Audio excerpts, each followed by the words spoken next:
வணக்கம். சற்று முன் கிடைக்கப்பெற்ற மிக மிக முக்கியமான செய்தி ஒன்று வெளியாகி உள்ளது.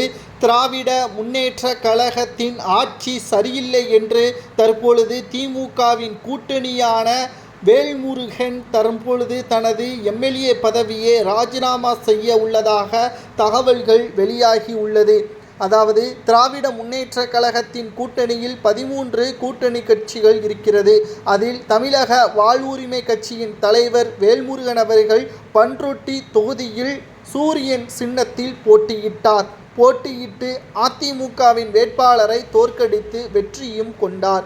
இந்த நிலையில்தான் பண்ருட்டி தொகுதியில் எங்களுக்கு எந்த ஒரு வசதியும் செய்து தரவில்லை என்று பல்வேறு குற்றச்சாட்டுகளை திமுகவிற்கு எதிராக சட்டப்பேரவையிலேயே வைத்திருந்தார்.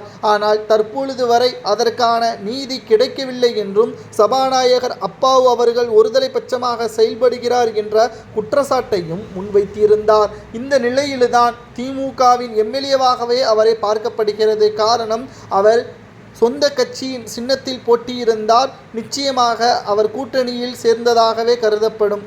ஆனால் தற்பொழுது சூரியன் சின்னத்தில் போட்டியிடக்கூடிய காரணத்தினால் திராவிட முன்னேற்ற கழகத்தின் எம்எல்ஏவாகவே அவரை தற்பொழுது பார்க்கப்படுகிறது தேர்தல் ஆணையம். இதனால் அவரது எம்எல்ஏ பதவி ராஜினாமா செய்யப்பட்டால் நிச்சயம் அதே தொகுதியில் மீண்டும் சுயேட்சையாக போட்டியிடுவார் என்றும் கூறப்படுகிறது.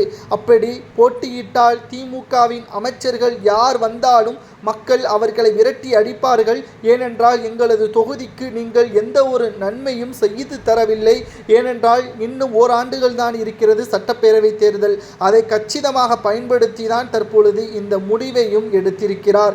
இதனால் தமிழகத்தில் கிட்டத்தட்ட திராவிட முன்னேற்ற கழகத்திற்கு மிகப்பெரிய ஒரு இழப்பாக தமிழக வாழ்வுரிமை கட்சியின் தலைவர் வேல்முருகன் அவர்கள் தற்பொழுது எம்எல்ஏ பதவியை ராஜினாமா செய்வது மூலம் தெரிவித்திருக்கிறார். திராவிட முன்னேற்ற கழகத்தின் ஆட்சி சரியில்லை, தமிழகத்தில் சட்ட ஒழுங்கு மிக மிக மோசமாக இருக்கிறது, சொன்ன 545 வாக்குறுதிகள் முழுமையாக நிறைவேற்றப்பட்டு விட்டதா, கூட்டணியில் சேர்வதற்கு எங்களது காலில் விழுந்தார்கள், கடைசியில் தற்பொழுது ஆட்சி அதிகாரம் வந்த பிறகு எங்களது தொகுதியில் அவர்கள் செய்யக்கூடிய திட்டங்களை கூட ஒழுங்காக செய்ய முடியவில்லை என்ற குற்றச்சாட்டுகளும் தற்பொழுது முன்வைக்கப்பட்டு வருகிறது.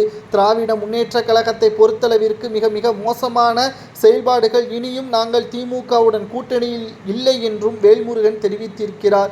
இதனால் முதல் முறையாக தற்பொழுது கடந்த 5 ஆண்டுகளில் தானாக முன்வந்து பதவியை ராஜினாமா செய்யக்கூடிய வகையில் தற்பொழுது சூரியன் சின்னத்தில் போட்டியிட்ட வேல்முருகன் பதவியை ராஜினாமா செய்துவிட்டால் பண்ருட்டி தொகுதியில் நிச்சயமாக திமுகவினர்கள் உள்ளே வர முடியாது என்று கூறுவது சரியா தவறா என்பதை கூறுங்கள்.